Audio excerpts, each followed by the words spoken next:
நமஸ்தே குட்டீஸ், நம்மளோட குட்டி ஹிந்தி லேர்னர் சேனலில் கொஸ்டின் ஆன்சர்ஸ் ஃபார் பிகினர்ஸ் அப்படின்னு பிளேலிஸ்ட்டில் வீடியோஸ் போட்டுட்ருக்கோம். ஏற்கனவே 2 பிளேலிஸ்ட் இருக்குது. இன்றைக்கி 3rd பிளேலிஸ்ட்டில் வீடியோ வந்து 20. அதில் என்னென்ன கொஸ்டின்ஸ் இருக்குது, எப்படியெல்லாம் ஆன்சர் பண்ணுறோம் அப்படிங்கிறத இந்த வீடியோவில் பார்க்கலாம். ஓகே, இப்போ இன்னைக்கு கொஸ்டின் பாருங்கள். கச்சுவா கைசா சல்தாகை. கச்சுவா ஆமை, கைசா எப்படி, சல்தாகை செல்கிறது. ஆமை எப்படி செல்கிறது, நகர்கிறது, போகிறது, எப்படி வேணாலும் மீனிங் வச்சுக்கலாம். ஏன்னா ஆமை வந்து அப்படியே ஊர்ந்து தான் மெதுவாக போகும். ஓகேவா. கச்சுவா தீரே தீரே சல்தாகை. கச்சுவா ஆமை மெதுவாக செல்லும். ஓகேவா, ரொம்ப மெதுவாக தான் அது நகரும். கச்சுவா கஹா ரக்தாகை. ஆமை எங்கே வசிக்கிறது.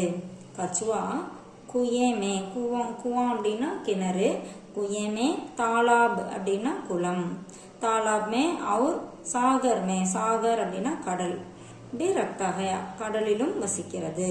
அதாவது ஆமை கிணற்றிலும் தாலாப் குளத்திலும் கடலிலும் வசிக்கின்றது. ஓகேவா. இப்போ இந்த இடத்துல இதெல்லாம் தனித்தனியா சொல்லாம நம்ம நீர்நிலைகளில் வசிக்கிறது அப்படின்னு சொல்லணும் வச்சுங்களேன். கச்சுவா जल स्त्रोतों पर रखता है. ஓகேவா, जल स्त्रोतों में रखता है எப்படினாலும் சொல்லலாம். நீர்நிலைகளில் வசிக்கிறது.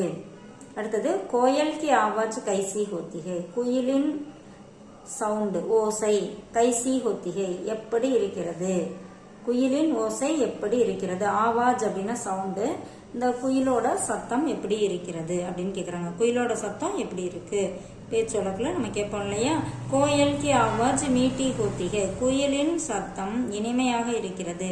குயிலின் ஓசை இனிமையாக இருக்கிறது. அடுத்து பாருங்க. கருடு கஹா உட்தா ஹை. கருட் அப்படின்னா கருடன். கஹா உட்தா ஹை எங்கே பறக்கிறது.